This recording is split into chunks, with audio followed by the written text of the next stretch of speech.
his cologne overpowering the coffee aroma as he leaned in, voice low but cutting. Isla, I wanted to give you a friendly heads up before tomorrow's meeting. His smile never touched his eyes. Don't get your hopes up about that executive promotion. A woman managing a $200,000 responsibility? The old boys won't have it. I gripped my mug tighter, scalding liquid sloshing dangerously close to the rim. The break room suddenly felt airless. Excuse me? I managed, hating how my voice sounded small. Look, you're good for a product developer, but executive suite? That's different territory. He patted my shoulder with patronizing familiarity. I just don't want you to be blindsided tomorrow. I've been groomed for this position for years. Heat crawled up my neck that had nothing to do with the steam from my coffee. 3 years of 60-hour weeks, of sacrificed weekends and holidays, of brilliant solutions that saved failing projects, all dismissed in a 20-second conversation. Thanks for your concern, I said, forcing my voice steady. But I'll take my chances with the board's judgment. His laugh was soft, practiced. Of course, just looking out for you. As he walked away, he called over his shoulder, wear something nice tomorrow.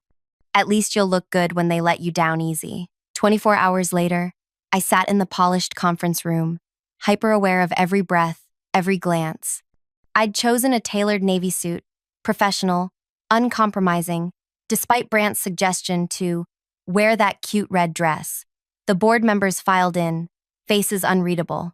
Across the table, Brant radiated confidence in his custom suit, occasionally throwing glances my way as if I were already defeated. Each time our eyes met, his lips would quirk into that same condescending smile from yesterday. Chief Financial Officer Merrick arrived last, setting down a leather portfolio before taking his seat at the head of the table. The room hushed. Thank you all for coming, he began. As you know, we're here to finalize our decision for the new executive position. My pulse thrummed in my ears. 5 candidates had been shortlisted 3 months ago. Last week, it had narrowed to just Brant and me. Merrick reviewed the position requirements, speaking about strategic vision and leadership capacity. I focused on keeping my breathing even, my expression composed, while beside me, Brant nodded at key points as if agreeing with observations about himself. Both final candidates have impressive qualifications, Merrick continued. Brant has been with us for 7 years, showing consistent growth in our acquisition department. Ayla joined us 5 years ago and has demonstrated exceptional skill in product innovation before her recent transfer to regional development. Brant's transfer of me, his strategic play to prove my incompetence in an unfamiliar department, a move he hadn't expected to backfire so spectacularly. Before we conclude, Merrick said, there's one element of performance I'd like everyone to consider that wasn't previously discussed. He tapped his tablet, and the wall screen illuminated with a series of graphs I'd never seen before. The room fell completely silent. This represents client loyalty shifts over 12 months, separated by who managed each relationship. 2 lines traversed the screen, one blue, steadily climbing, one red, erratically declining. My name labeled the blue line, Brant's labeled the red. I glanced sideways. Brant's expression transformed instantly.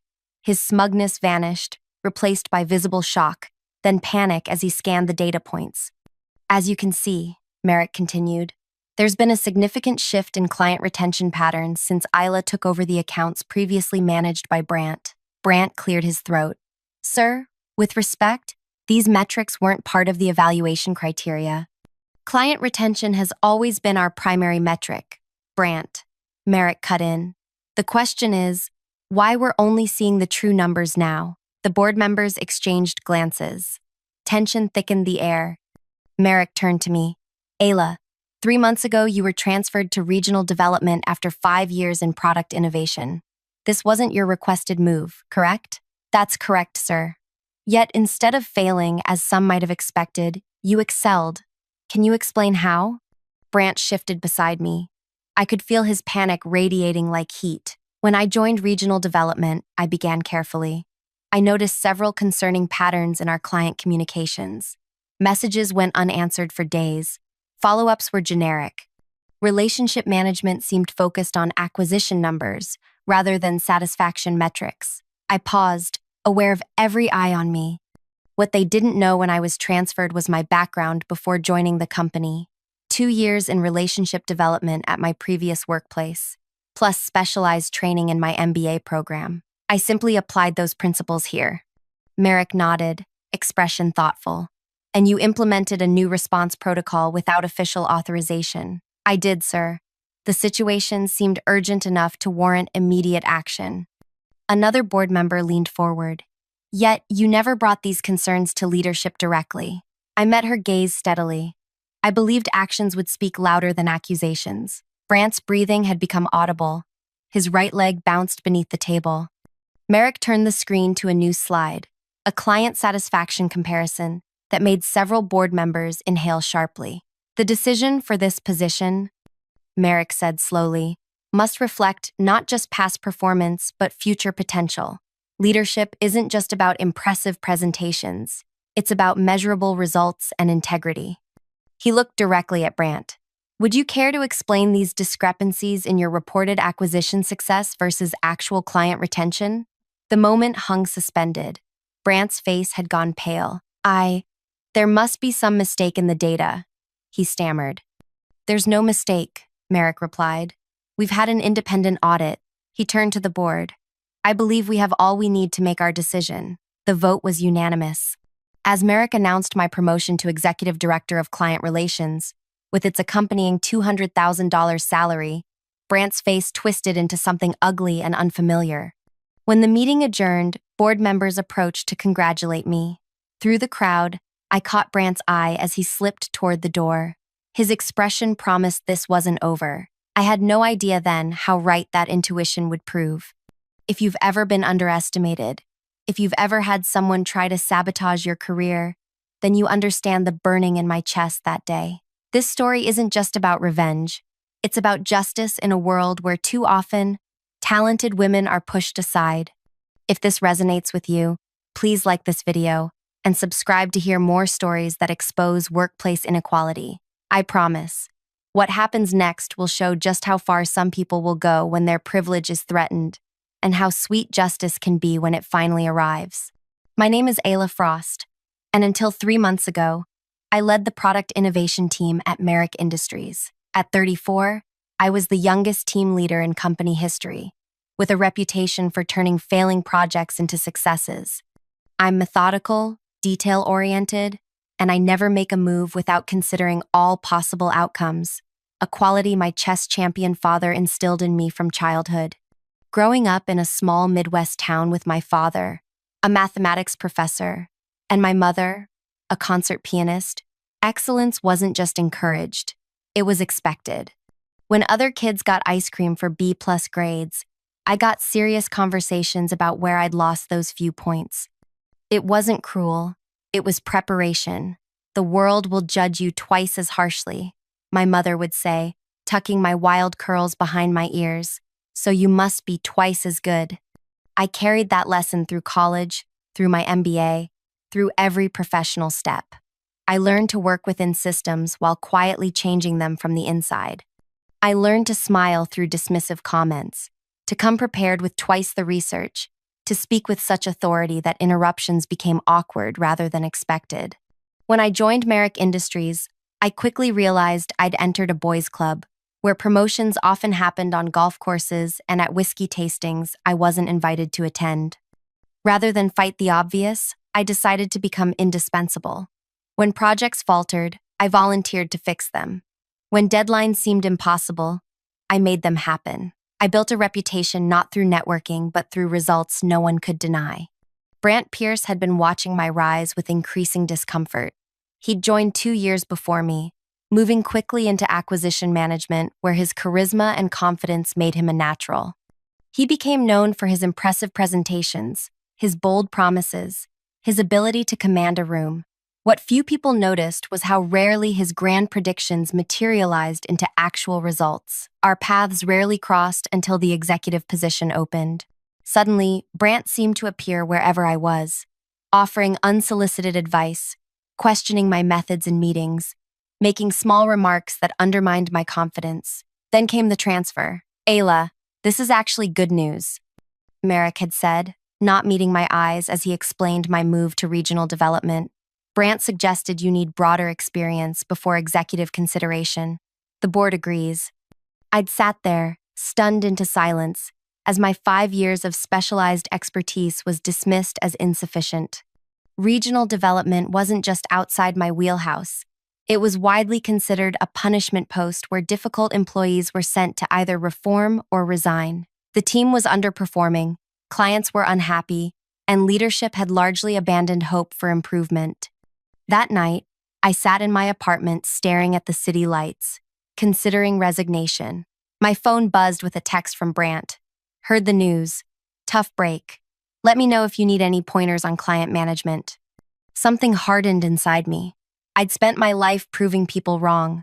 This would be no different. My first day in regional development revealed the depth of the problem. The office atmosphere was defeatist. Team members arrived late, left early, and spent the intervening hours shifting blame. Client communications were buried in overflowing inboxes. Follow-up calls were scripted and rushed. We used to have systems, explained Nev, a talented but demoralized team member. But when Brant managed this department, he dismantled them for his relationship-based approach. Then he got promoted, and we were left trying to maintain his impossible standards. I spent that first week observing, cataloging issues, reviewing client histories. A pattern emerged. Brant had reported record acquisition numbers, but retention was abysmal.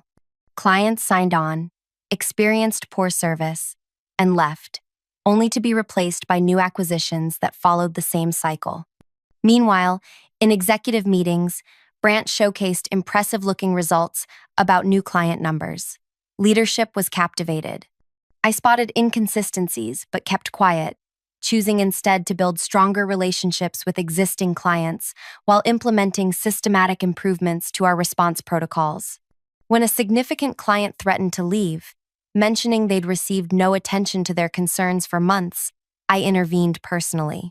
Looking deeper into previous interactions, I discovered dozens of similar complaints across many relationships, all supposedly handled through Brant's groundbreaking approach that had earned him his promotion. Rather than exposing him immediately, I suggested collaboration. Your acquisition approach seems remarkable. I told him over lunch one day, let me handle some of the day-to-day relationship maintenance while you concentrate on the bigger picture. We could make an impressive team. His ego couldn't resist. That's actually quite insightful, Isla. You focus on maintaining what I bring in. Smart division of labor. He eagerly accepted, not realizing I was now directly connecting with clients he'd neglected. I built ways to gauge actual satisfaction and loyalty, aspects nobody had properly measured before. The results were alarming, revealing a house of cards that had been carefully hidden beneath misleading statistics. As the executive promotion announcement drew closer, Brant intensified his efforts to undermine me. He'd challenge my ideas with questions designed to make me appear unprepared in meetings. He'd arrange competing priorities when I needed key decision-makers present. He began hinting to colleagues that I wasn't the right fit for executive expectations. Then came the coffee machine confrontation, his final attempt to shake my confidence before the board meeting that would decide our fates. What Brant didn't know was that I'd already spoken confidentially with Merrick the week before, presenting my findings not as accusations against Brant, but as opportunities for systemic improvement. I'd shown him the true client satisfaction metrics, the retention patterns, the discrepancies between reported acquisitions and actual revenue. I hadn't expected Merrick to use this information in the promotion meeting itself. I'd simply wanted the truth on record, regardless of the outcome. Now, walking back to my office with my new executive title, I struggled to process the dramatic reversal. Congratulatory emails were already flooding my inbox. My team waited with champagne and awkward hugs. Through it all, one thought kept circling. This wasn't over. Brant had built his career on the perception of success. I had just publicly shattered that perception. Men like Brant didn't accept defeat. They retaliated. As if summoned by my thoughts, my phone buzzed with a text message from an unknown number. Enjoy your victory lap. It'll be brief. I stared at the screen, ice forming in my stomach. The champagne suddenly tasted sour. Everything okay? Neve asked. noticing my expression. I forced a smile, pocketing my phone. Perfect, just perfect. I had no idea then that the real battle was just beginning, that Brant's humiliation would fuel a vendetta I wasn't prepared for, or that my victory would prove far more dangerous than my defeat had ever been. The news of my promotion spread through the company with the speed of a digital wildfire. Emails flooded my inbox, most congratulatory, some surprised, a few suspiciously enthusiastic from people who'd never acknowledged me before. The executive suite welcomed me with professional cordiality, though I caught the occasional sidelong glance that suggested not everyone was thrilled with the board's decision. Brant, meanwhile, had disappeared. His office door remained closed for 3 days following the announcement. Rumors circulated. He was updating his resume. He was plotting a dramatic resignation. He was consulting with attorneys about age discrimination, though at 37, barely 3 years my senior, this seemed laughable. I focused on transition planning, determined to begin my executive tenure with clear objectives and measurable goals. Neve, who had quickly become my most trusted team member, helped me prepare a comprehensive briefing for my first executive committee meeting.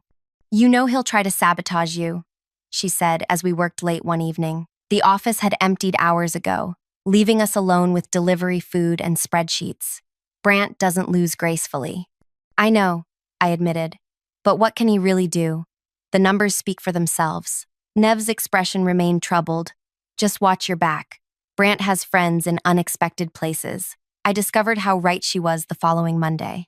Arriving early for the executive committee meeting, I found 2 board members, Hamilton and Weston, already seated, deep in conversation that abruptly halted when I entered. "Ayla," Hamilton acknowledged with a tight smile. "Settling in?" "Very well, thank you," I replied, arranging my materials at the table. "Ambitious first quarter projections," Weston remarked, glancing at my presentation notes. Perhaps unrealistically so. The comment stung. He hadn't even seen the full presentation yet. "They're based on current trajectory with moderate acceleration," I explained. "Actually conservative given our recent improvements." His skepticism hung in the air. "Well, we'll see, won't we?" As other executives filed in, the tension eased somewhat. Merrick arrived last, nodding encouragingly as I prepared to present. I'd just pulled up my first slide when the door opened again. Brant strode in, immaculately dressed, expression pleasant. "Sorry I'm late," he announced, taking the empty seat directly across from me. Traffic was brutal. The room went silent. Brant had no reason to attend this meeting. He wasn't part of the executive committee. Merrick frowned. "Brant, this is a closed meeting." "Oh, I know," Brant replied smoothly. "But given that Ayla will be presenting strategies built on the foundation of my work, I thought my insights might be valuable." He turned to me with a smile that didn't reach his eyes. "Just here to support the team." Before Merrick could respond, Hamilton spoke up. "Actually, I invited him." Given the transition, having both perspectives seemed prudent. I felt a chill. Hamilton had bypassed Merrick's authority, clear signal of the alliance Neve had warned me about. Merrick's jaw tightened, but he nodded curtly. "Very well. Ayla, please proceed." For the next 30 minutes, I outlined my vision for client relationship management, including systematic improvements and retention strategies. Throughout, Brant nodded thoughtfully, occasionally jotting notes. His apparent cooperativeness was more unnerving than open hostility would have been. "Questions?" I concluded. "Just one," Brant said immediately. "These relationship protocols you're proposing, they seem remarkably similar to systems I implemented 3 years ago before moving to a more dynamic approach. Are you essentially suggesting we revert to outdated methodologies?" The trap was beautifully laid. If I acknowledged the similarity, I'd appear unoriginal. If I denied it, I'd seem defensive or dishonest. "Good observation," I replied calmly. "There are fundamental similarities because certain relationship principles are timeless. The difference lies in implementation and accountability. My approach incorporates real-time feedback loops and transparent metrics that weren't previously utilized." Brant's smile tightened fractionally. Fascinating reframing. Though I wonder if the board realizes these new strategies are essentially relabeled versions of existing protocols. "They're hardly relabeled," I countered, feeling heat rise in my cheeks despite my determination to remain composed. The core difference, is primarily in presentation rather than substance? Brant interrupted smoothly. Which is fine. Sometimes old ideas need new packaging to feel fresh. I'm just clarifying for everyone's benefit. Several committee members shifted uncomfortably. Doubt had been planted, exactly as Brant intended. Merrick intervened. Let's focus on projected outcomes rather than methodology origins. Ayla, could you elaborate on the retention improvements you anticipate? The meeting continued, but the damage was done. Brant had successfully positioned me as derivative rather than innovative, a critical blow in a company that prided itself on forward thinking. Afterward, as others filed out, Brant lingered. Solid presentation, he said, voice low enough that only I could hear. Very comprehensive. Was there something specific you wanted to add? I asked, gathering my materials. Just this. He leaned closer. You got lucky once. Don't count on it happening again. Before I could respond, he straightened and walked away, exchanging pleasantries with Hamilton at the door. That night, I received another text from the unknown number. First round goes to me. Sleep well, Executive Director. I forwarded the message to Neve with the caption, It's started.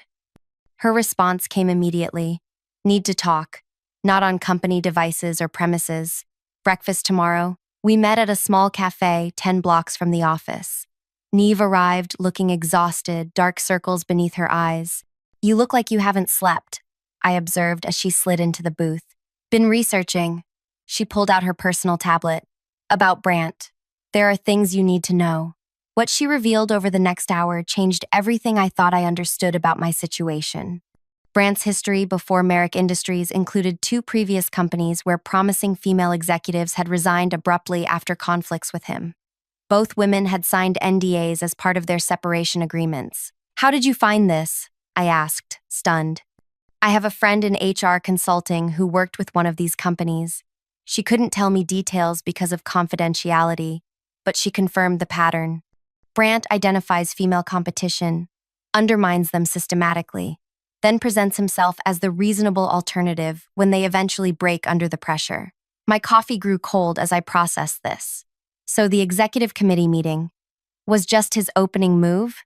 Nev confirmed.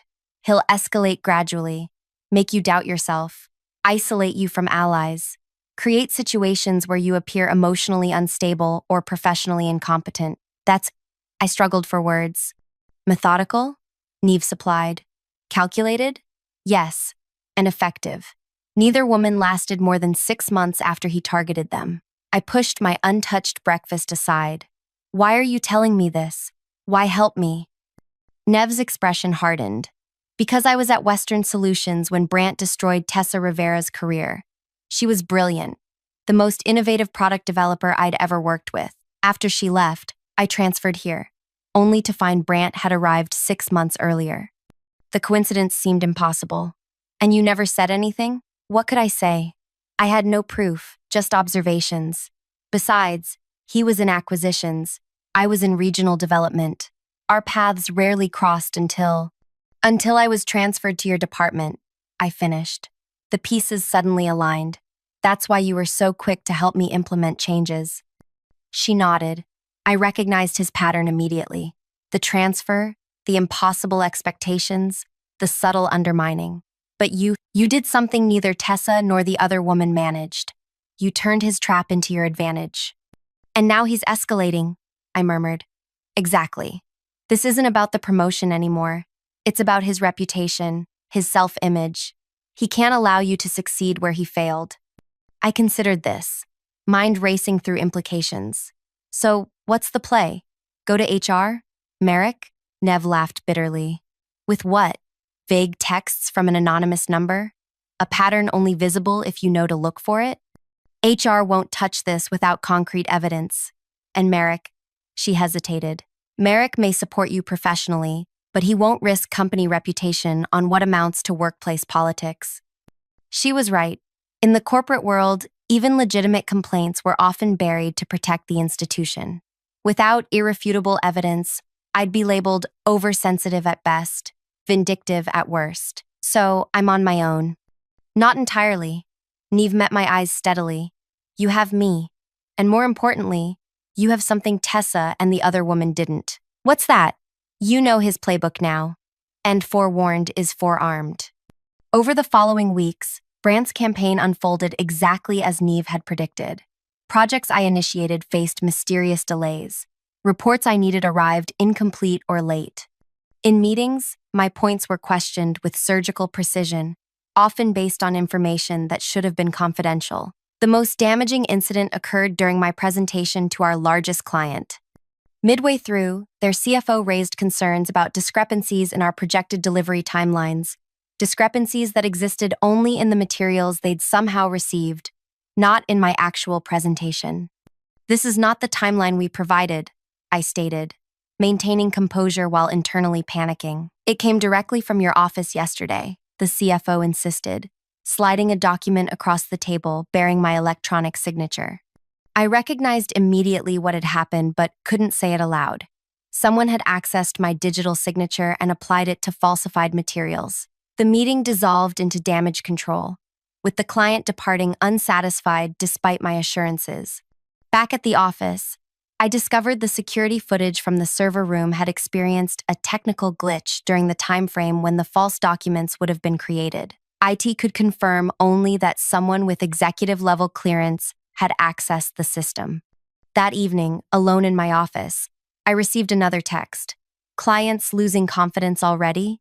Shame. I placed my phone face down on my desk, hands trembling with fury and frustration. This wasn't just professional sabotage. It was personal destruction, meticulously orchestrated to appear as my own incompetence. A soft knock at my door interrupted my thoughts. Merrick entered without waiting for response. Rough day, he observed, settling into the chair across from me. You could say that. I maintained a neutral expression, uncertain of his purpose. The client situation. Unfortunate misunderstanding. It wasn't a misunderstanding, I corrected. It was deliberate sabotage. Merrick's expression remained impassive. That's a serious accusation. It's a serious situation. He studied me for a long moment. You're suggesting someone intentionally undermined a 12 million client relationship too. What? Make you look bad? Put that way, it sounded paranoid. Exactly as intended. I'm suggesting, I said carefully, that the document they received was not created by me or anyone on my team, despite bearing my signature. Electronic signatures can be glitchy, Merrick offered. It is investigating. We both knew IT would find nothing conclusive. The sabotage was too professional, too careful. Ayla, Merrick continued, his tone shifting to something gentler. The executive role is demanding. The pressure can be overwhelming. If you need support— I don't need support, I interrupted, recognizing the dangerous direction this conversation was taking. I need security protocols that prevent tampering with official communications. He nodded slowly. Of course. I'll speak with IT about enhancing our safeguards. He rose to leave, then paused. Just between us, some board members have expressed concerns about your transition. This client situation hasn't helped. The warning was clear. I was being watched, and not favorably. After he left, I sat motionless, mind racing. Brandt's strategy was working perfectly. Each incident isolated me further, made me appear less stable, less capable. If this continued, within months I'd be exactly where he wanted me, discredited, doubted, and ultimately dismissed. That night, I made a decision. If Brandt wanted to play this game, I would play it too, but with different rules. He expected me to break under pressure, to become emotional, to make mistakes in my desperation, to prove myself. Instead, I would become the perfect executive, calm, rational, methodical. I would document everything, create redundant backups for all communications, record every interaction. Most importantly, I would give him exactly the target he expected: a woman increasingly paranoid, increasingly isolated. While behind that facade, I would build my case, piece by methodical piece. The next morning, I called Neve to my office and outlined my plan. Her eyes widened as I explained what I intended. That's incredibly risky, she said when I finished. If you're wrong about any part of this, I'm not wrong. My certainty surprised even me. This is what I've trained for my entire life without realizing it. Analyzing systems, identifying weaknesses, implementing solutions that others don't see coming. He's dangerous, Ayla. Not just professionally. So am I. I met her, concerned gaze steadily.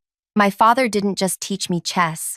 He taught me that when conventional moves fail, you create new ones. Brant expects me to play defense. He won't see this coming.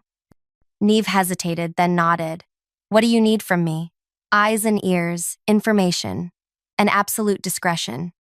You have it. She rose to leave, then turned back. Just be careful.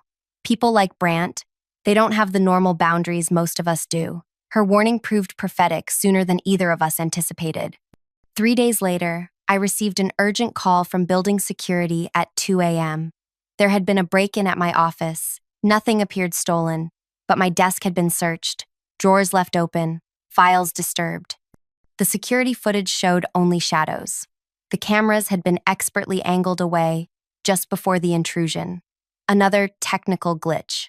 Standing in my disheveled office in hastily thrown-on clothes, I felt a chill that had nothing to do with the night air. This had crossed from professional sabotage into something more sinister. The invasion of my space carried a message. Nowhere was safe.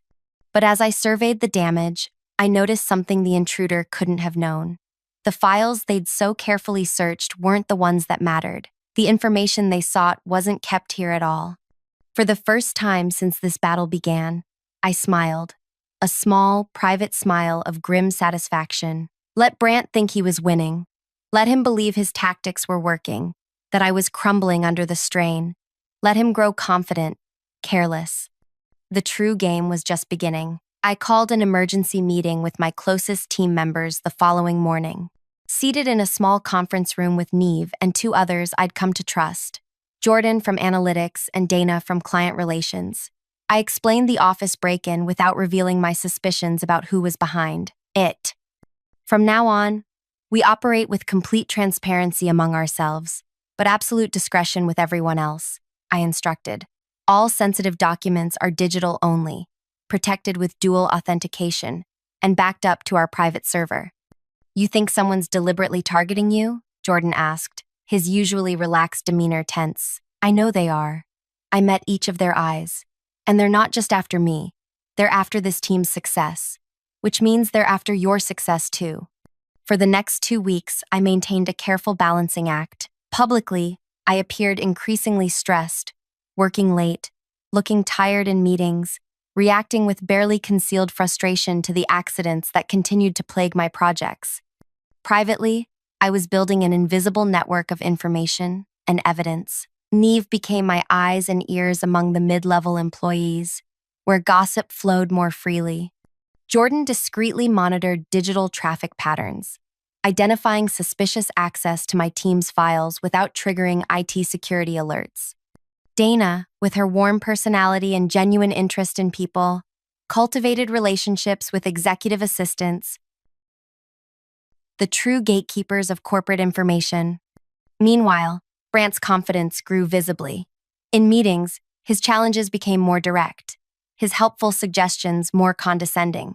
Twice, he arrived unannounced at client meetings I was conducting, offering to clarify points I'd supposedly misrepresented.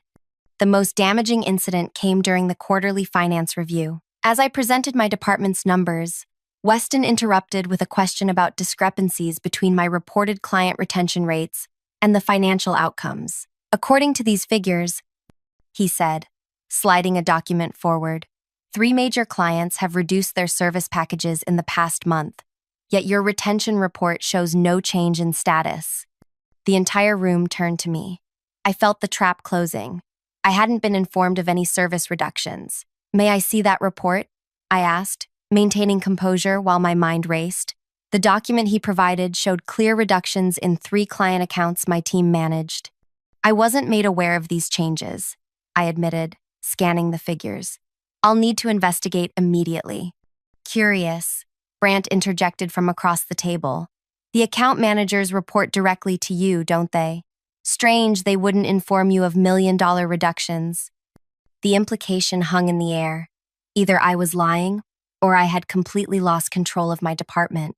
Very strange indeed, I agreed, meeting his gaze directly, almost as if someone had instructed them to bypass normal reporting channels. A flicker of something, surprise, concern, crossed Brant's face before his expression smoothed back to polite interest.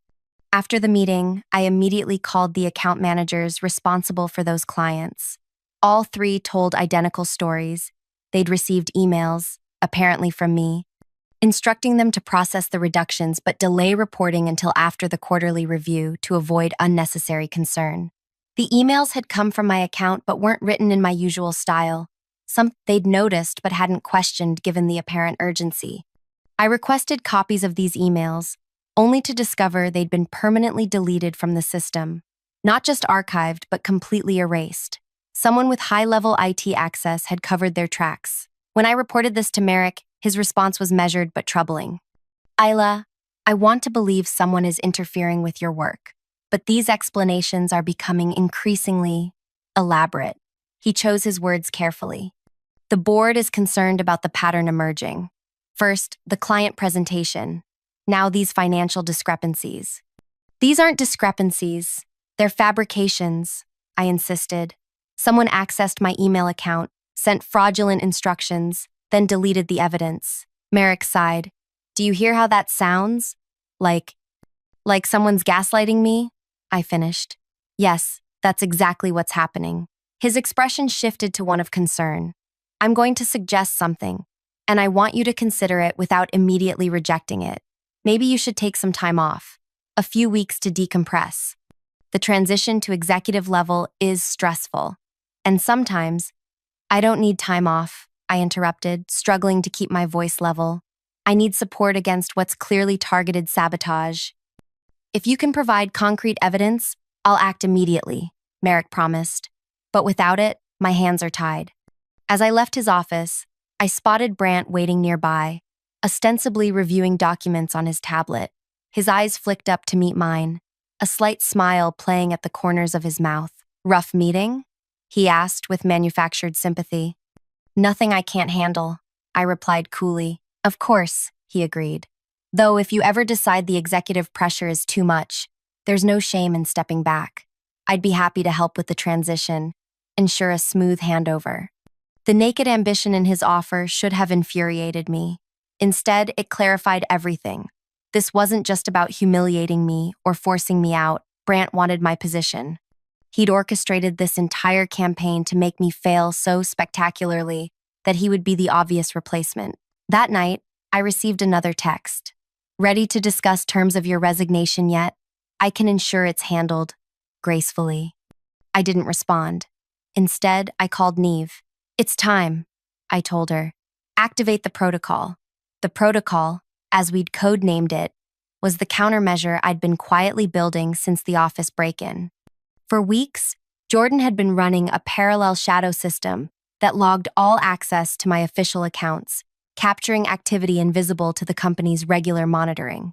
Dana had been having casual coffees with assistants throughout the executive floor, building a timeline of Brant's movements and meetings. Nev had created a secure repository of all communications, duplicating everything in real time to a server that couldn't be accessed from within the company network. Most importantly, I'd been feeding Brant exactly what he wanted, the appearance of a woman cracking under pressure, making small mistakes, becoming increasingly paranoid, all while laying a trap he wouldn't see until it was too late. The next morning, I requested a meeting with the entire executive committee, including board members, for the following day. The topic, Departmental Security and Performance Review. Merrick approved it with visible reluctance, warning me privately that this needed to be substantive, not speculative. That afternoon, Brant stopped by my office, leaning against the doorframe with casual confidence. Heard about your big meeting tomorrow, he remarked. Bold move. I thought it was time to address concerns directly, I replied, pretending to focus on my screen. Admirable, though sometimes admitting defeat is the more graceful option. He studied me with what might have passed for genuine concern if I hadn't known better. The strain is showing, Ayla. Everyone sees it. I looked up. allowing him to see exactly what I wanted him to see: exhaustion, frustration, barely contained anger. I appreciate your concern. It's not too late to control the narrative, he continued. A voluntary step back now would preserve your professional reputation. Push this further, he shrugged eloquently. Well, recovery becomes more difficult. I'll keep that in mind. After he left, I sent a company-wide email announcing I'd be working remotely for the rest of the day to prepare for tomorrow's presentation. It was the signal to my team: implement the final phase. That evening, Neve called to confirm everything was in place. Are you sure about this? She asked. Once we do this, there's no going back. I've never been more sure of anything, I told her. He's overplayed his hand. Tomorrow, we finish this. I slept surprisingly well that night, waking with the clear-headed focus I'd always experienced before major presentations. I chose my outfit carefully: a charcoal gray suit that projected authority without flashiness, paired with the vintage watch my father had given me when I completed my MBA. For timing your moves perfectly, he'd said. The boardroom was full when I arrived, exactly 3 minutes before the scheduled start. Brant sat near the head of the table, looking relaxed and slightly amused. Hamilton and Weston wore expressions of thinly veiled impatience. Merrick nodded to me, his eyes communicating a clear warning. Make this good. I connected my laptop to the presentation system, aware of every eye on me. The room quieted as I stood. Thank you all for making time for this meeting, I began. Over the past months, there have been concerns about my department's performance and my leadership. Today, I want to address those concerns comprehensively. I clicked to the first slide, a simple timeline showing my department's client retention metrics since I'd taken over. As you can see, despite recent reports to the contrary, our actual retention rate has improved by 22% quarter over quarter. The apparent discrepancies reported last week were based on fraudulent reductions processed without client authorization. Weston frowned. That's a serious accusation. It is, I agreed calmly, which is why I've spent the past month gathering evidence. I clicked to the next slide. This is a log of access to my email account over the past 6 weeks. The highlighted entries show access from devices not registered to me during times when server records confirm I was logged in elsewhere. The room shifted uncomfortably as I continued through my presentation, methodically laying out evidence of systematic sabotage: the falsified client materials, the deleted emails, the manipulated financial reports, all presented not with emotional accusations but with forensic precision. The question, I said, approaching my conclusion, isn't whether sabotage occurred. The evidence makes that undeniable. The question is who had both the access and motivation to orchestrate it. I clicked to a final slide showing a comprehensive timeline correlating the sabotage incidents with server access logs, building security records, and calendar appointments. Only one person had the necessary access, technical knowledge, and motive, I stated, turning to face the room directly. The same person who has a documented history of similar behavior at Western Solutions and Archer Dynamics. The room went utterly silent. Brant's expression hadn't changed, but a muscle twitched near his jaw. Isla, Merrick said carefully, are you directly accusing Brant Pierce of corporate sabotage? I'm presenting evidence, I corrected. The conclusion seems obvious, but I'm sure the board will want to conduct its own investigation. I paused, then added, particularly given the potential legal implications for the company if clients discover their accounts were manipulated without authorization. The threat wasn't subtle. If this became public, the company would face not just embarrassment but potentially significant legal liability.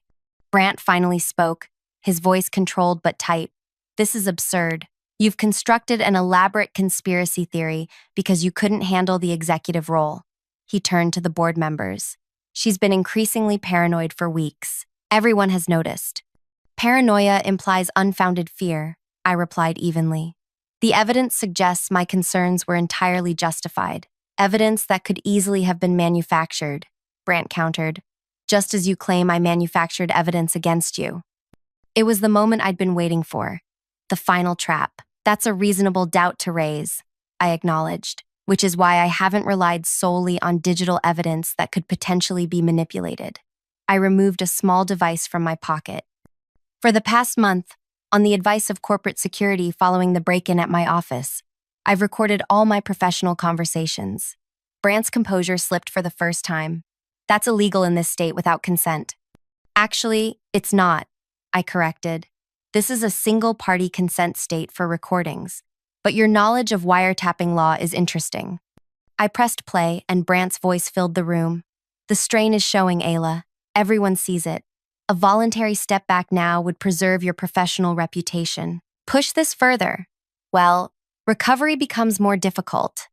That proves nothing, Brant said dismissively, though his face had paled slightly. Agreed, I replied, which is why I have this. I pressed play again, and another recording began. Brant speaking to someone else. Just make sure the numbers show significant client losses before her presentation. Nothing traceable. Yes, exactly like before. By the time she figures it out, the damage will be done. The board's already questioning her stability. No, Merrick won't protect her.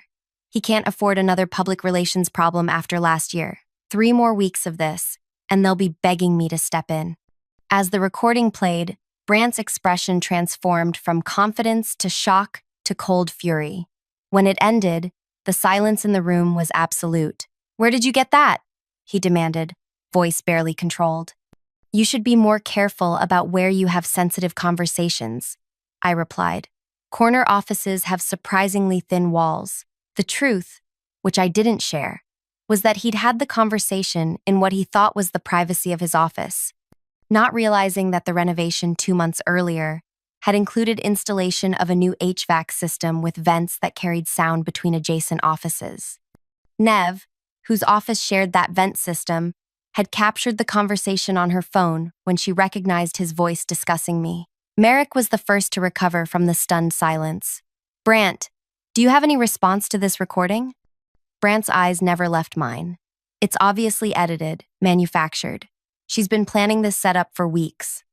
Again, a reasonable concern, I acknowledged, which is why I've provided the original recordings to our legal department for authentication. They can confirm no editing has occurred. This is ridiculous, Brant snapped, looking around the table for support. Are you really going to take her word over mine based on some recordings that could easily be manipulated? The desperation in his voice was becoming evident. Hamilton and Weston exchanged uncomfortable glances. There's an easy way to resolve this, I suggested. A forensic examination of the server access logs, email records, and financial transactions in question. If I've manipulated evidence, that will be discoverable. If you've been accessing my accounts and falsifying documents, that will be equally clear. If I've manipulated evidence, Brant stood abruptly. I don't have to sit here and be accused. Sit down, Brant, Merrick ordered, his voice sharp. You absolutely do have to sit here. This is now an official corporate investigation. The meeting continued for another 2 hours as I methodically presented each piece of evidence. Throughout, Brant's demeanor shifted from outrage to calculating to increasingly desperate. By the end, even Hamilton and Weston were viewing him with barely concealed disgust. When I finally concluded, Merrick asked Brant to leave the room while the committee discussed next steps. As he passed my chair, Brant leaned down and whispered, "This isn't over." I smiled slightly. Actually, it is. After he left, Merrick turned to me. You've been gathering this evidence for weeks. Why wait until now to present it? I needed to be certain, I replied, and I needed enough evidence that there could be no doubt, no way to dismiss it as paranoia or misunderstanding. You could have come to me earlier, he said, a note of hurt in his voice. With respect, sir, I tried, but without concrete evidence, it was my word against his, and he's had years to build his reputation and relationships here. Merrick couldn't deny the truth of this. What do you want to happen now? That's not my decision, I answered carefully. But I would suggest the company consider how this reflects on its culture and oversight mechanisms. This happened not just because one person acted unethically, but because our systems allowed it to happen. The meeting adjourned with a decision to place Brant on immediate administrative leave, pending a full investigation.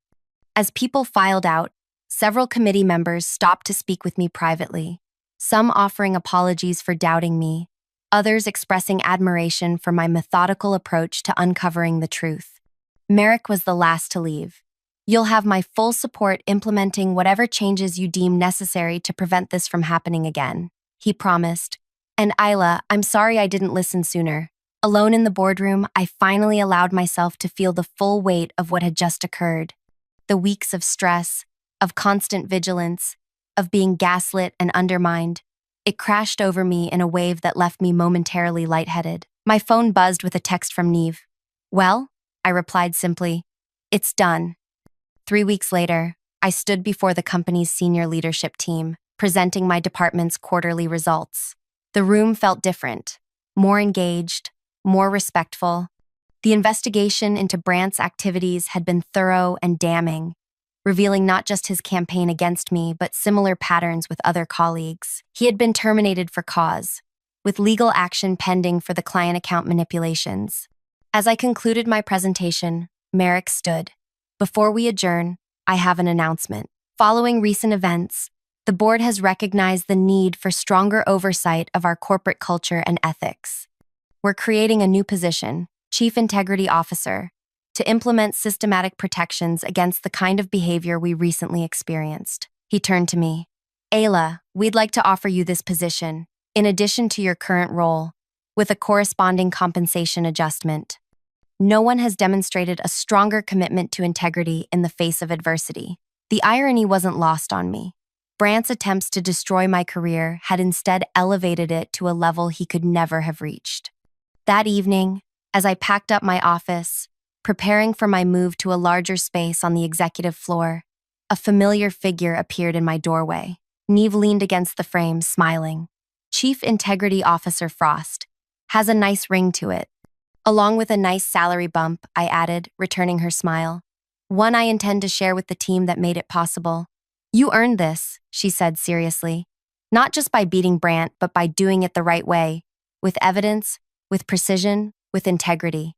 Justice is sweeter when it's incontrovertible, I agreed. As we walked out together, I glanced back at my office, the space where I'd been cornered, threatened, gaslighted, the space where I'd refused to break. My father would have recognized the chess move I'd executed, sacrificing a parent position to create an irresistible trap. Let your opponent believe they're winning until the moment they realize they've lost completely. The following week, I received one final text from an unknown number. You'll regret this. I didn't bother responding. Instead, I forwarded it to our security team, who added it to the growing file of evidence against Brandt. His legal problems were mounting, not just with our company, but with previous employers, whose NDAs no longer seemed to be holding. Sometimes, the best revenge isn't destroying someone. It's simply exposing who they truly are and letting natural consequences unfold. Brandt had built his career on undermining others and taking credit for their work. Now, that same pattern had become his undoing. 6 months later, I stood at a podium, accepting an industry award for corporate ethics, innovations, programs I'd developed based directly on my experience. As I surveyed the room of business leaders, I couldn't help but think of how differently this might have ended if I'd reacted emotionally rather than strategically. The greatest test of leadership, I told the audience, isn't how you behave when things are going well. It's how you respond when faced with systematic opposition. Do you break? Do you compromise your integrity? Or do you find a way to transform obstacle into opportunity? I never mentioned Brandt by name in my speech. I didn't need to. His story had become a cautionary tale throughout the industry. The brilliant executive whose career imploded when his methods were exposed. The true victory wasn't just in keeping my position or even in advancing. It was in changing the system itself, creating structures that would prevent others from experiencing what I had endured. As I often tell young professionals who ask about my journey, sometimes winning isn't about defeating your opponent. It's about transforming the entire game.